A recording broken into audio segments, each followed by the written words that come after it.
പിതാവിൻ്റെയും പുത്രൻ്റെയും പരിശുദ്ധാത്മാവിൻ്റെയും നാമത്തിൽ ആമേൻ. എൻ്റെ പ്രിയപ്പെട്ടവരെ, ഇന്ന് നവംബർ 19 ബുധനാഴ്ച.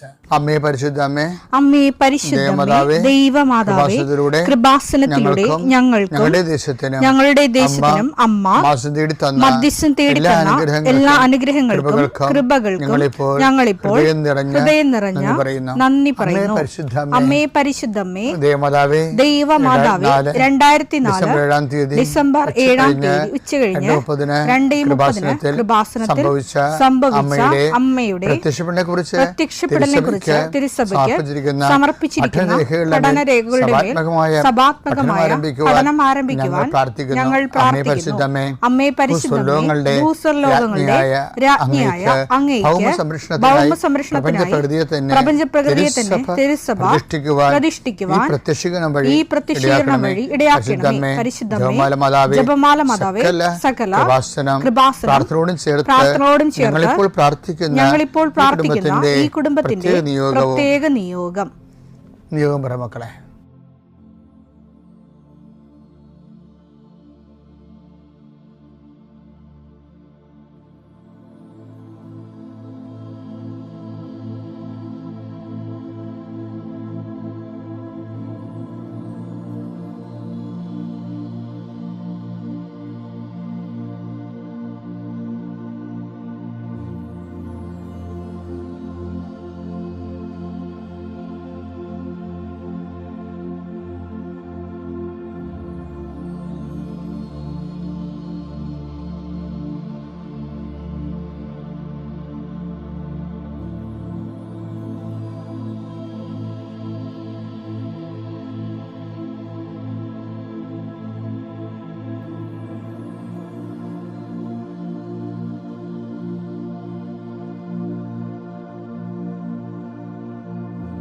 അമ്മയുടെ പ്രത്യക്ഷീകരണത്തിന്റെ ഈ അനുഗ്രഹവേളയിൽ ഞങ്ങൾക്ക് സാധിച്ചു തരുവാൻ കനിയണമേ.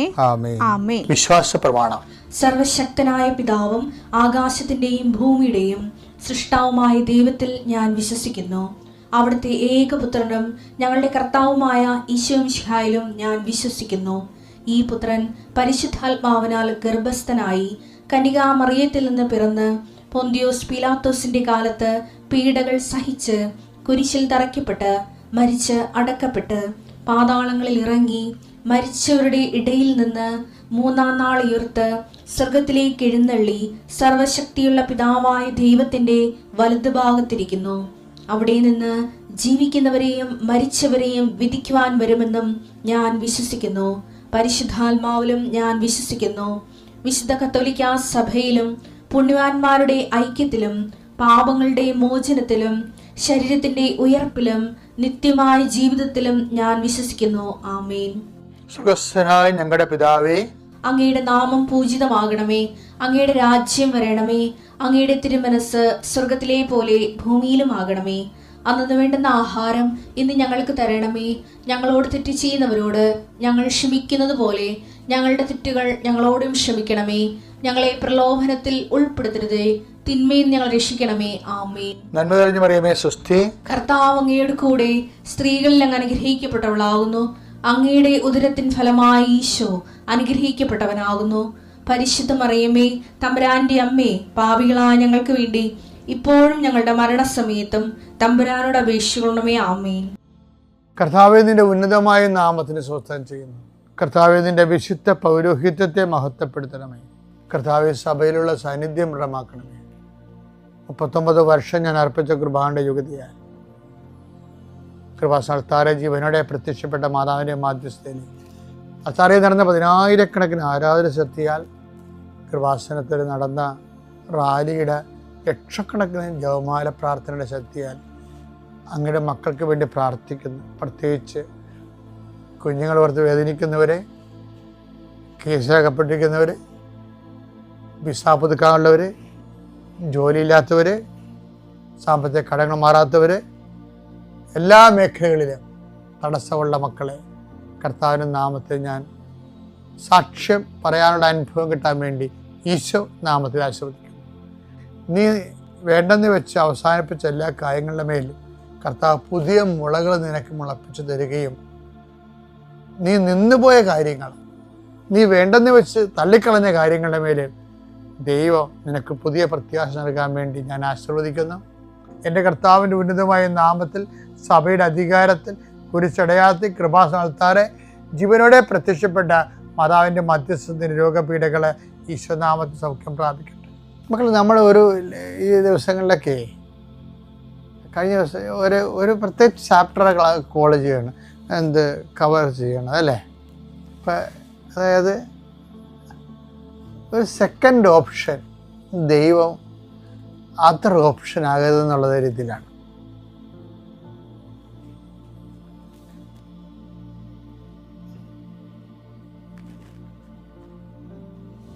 കഴിഞ്ഞ ദിവസങ്ങളിലേ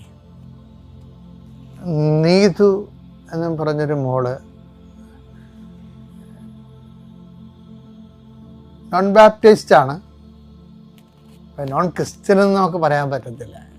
എന്താ കാര്യം വെച്ചാൽ ഒത്തിരിയേറെ നോൺ ബാപ്റ്റിസ്റ്റ് ആയിട്ടുള്ള മക്കൾ അവർ പള്ളിയിൽ വന്ന് ജ്ഞാനസ്നാനം സ്വീകരിച്ചിട്ടില്ലെങ്കിലും അവരുടെ ജീവിതത്തിൽ നല്ല ചൈതന്യമുള്ള വിശ്വാസികളെപ്പോലെ ജീവിക്കുന്ന ഒത്തിരി മനുഷ്യരുണ്ട്. അവരൊക്കെ കർത്താവ് ഒരിക്കലും കൈവിടത്തില്ലെന്ന് നമുക്കറിയാം. കഴിഞ്ഞ ദിവസം ഒരു നീതു എന്നും പറഞ്ഞൊരു മോള് സാക്ഷ്യം പറഞ്ഞേ. അപ്പോൾ അവൾ പറയുമ്പോൾ അവൾ ഈ പത്രം കൊടുക്കുകയും പ്രാർത്ഥിച്ച് ഉടമ്പടി പ്രകാരം പത്രം ആൾക്കാരൊക്കെ കൊടുക്കും. അപ്പോൾ അവൾ കൂട്ടുകാരത്തി പറയുവേ, എടി നീ 10 കിലോമീറ്റർ നടക്കണം, നാണമുണ്ട് അതിനൊക്കെ, നീ പഠിക്കേണ്ടതല്ലേ ചെയ്യേണ്ടത്. അപ്പോൾ നീതി പറയവേ, കർത്താവിൻ്റെ ജോലിയാണ് ഞാൻ ചെയ്യണത്. അപ്പം കർത്താവ് എൻ്റെ ജോലി ചെയ്യും. അതാണ് അവളുടെ ഒരു ബോധ്യം എന്ന് പറയണത്. അപ്പോഴത് ആ ബോധ്യം സത്യസന്ധമായിരുന്നു എന്നുള്ളതിൻ്റെ തെളിവാണ് ആ PSCക്ക് അവൾക്ക് 1ാം റാങ്ക് കിട്ടിയത്. അപ്പം അത് അവർക്ക് ബോധ്യമുണ്ട് ആ സംഭവം. ഇത് എന്താ കുഴപ്പമെന്നറിയാമോ, നമ്മൾക്ക് ഇങ്ങനെ ബോധ്യം ഇല്ലെങ്കിൽ താൻ പാതി ദൈവം പാതി എന്നൊക്കെ പറഞ്ഞാലും കുറച്ച് കഴിയുമ്പോൾ ഈ ദൈവം എന്നുള്ള സംഭവം ഫെയ്ഡ് ഔട്ടായിട്ട് പോകും. അതാണ് എൻ്റെ കുഴപ്പം. എന്നിട്ട് നിങ്ങൾ നാളെ ജയിക്കുകവരും ചെയ്യണമെങ്കിൽ ആദ്യം ഞാൻ പ്രാർത്ഥിച്ചായിരുന്നു, ഞാൻ കഷ്ടപ്പെട്ട് പ്രവർത്തിച്ച് പ്രവർത്തനം ചെയ്തായിരുന്നു, അതുകൊണ്ടാണ് എന്നൊക്കെ പറഞ്ഞ് കൃപാസനത്തിൽ വന്ന് ചെറിയ സാക്ഷിയൊക്കെ പറയത്തില്ലേ. ഇപ്പം ഞാൻ ചിരിക്കത്തൊന്നുമില്ല, ഞാൻ നോക്കത്തുമില്ല. അത് എന്നുവെച്ചാൽ എനിക്ക് അറിയാം കുറച്ച് കഴിയുമ്പോൾ ഇവർ വൃത്തിയും മെനയും ഇല്ലാത്തവരാണ്, ആധ്യാത്മികമായിട്ട് കൃത്യതയില്ലാത്ത ആൾക്കാരാണെങ്കിൽ, അതാ ഉദ്ദേശം പറഞ്ഞത്, ആധ്യാത്മികമായി കറക്റ്റല്ലെങ്കിൽ 6 മാസം കഴിയുമ്പോൾ ഇവരുടെ കള ഇവരിലും തന്നെ രൂപപ്പെട്ടു വരും. ബൈബിളിൽ എങ്ങനെ വെച്ച് കഴിഞ്ഞാൽ മറ്റുള്ളവർ വന്നു പ്രഭു നമ്മൾ വിതച്ചത് നല്ല വിത്തല്ലേ, കള എങ്ങനെ രൂപപ്പെട്ടു, അത് ശത്രു ചെയ്ത പണിയാണ്. അപ്പം കുറച്ച് കഴിയുമ്പോൾ ശത്രു തന്നെത്താൻ പറയും, എന്താ പറയും, അതിപ്പോൾ ഞാൻ പഠിച്ചത് കൊണ്ടാണ്, പ്രാർത്ഥിച്ചതല്ല, എനിക്കെല്ലാത്തിനും പണ്ടേ മാർക്കുള്ള ആളാണ്, ഞാൻ ബുദ്ധിപരമായിട്ട് എൻ്റെ ക്ലാസ്സിൽ ഫസ്റ്റായിരുന്നു. അപ്പോൾ ഇങ്ങനെ കുറേ സാധനമൊക്കെ ഒരു 6 മാസം കഴിയുമ്പോൾ പതുക്കെ താൻ പാതി ദൈവം പാതി എന്നുള്ള കാര്യം മാറിയിട്ട് തന്നിലേക്ക് തന്നെ ആ മഹത്വം വരും, തൻ്റെ ക്രെഡിറ്റായിട്ട് വരും.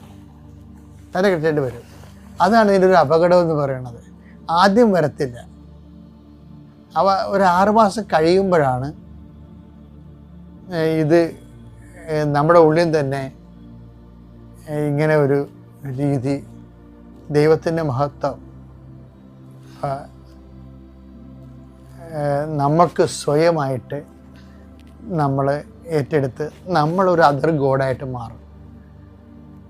അത് ശ്രദ്ധിക്കണം. നമ്മളെ ഇങ്ങനെ നല്ല കാര്യങ്ങളൊക്കെ സത്യത്തൊക്കെ അച്ഛൻ പറഞ്ഞൊക്കെ നിങ്ങൾ കൃത്യമായിട്ട് ശ്രദ്ധിച്ചാണ് നിങ്ങൾ ആത്മീയ ജീവിതം നയിക്കണമെന്നുണ്ടെങ്കിൽ അവിടെയല്ല, ദൈവം നിങ്ങളെ ഒരിക്കലും വിട്ടുപോകത്തില്ല. ദൈവം നിങ്ങൾ അനുഗ്രഹിക്കട്ടെ.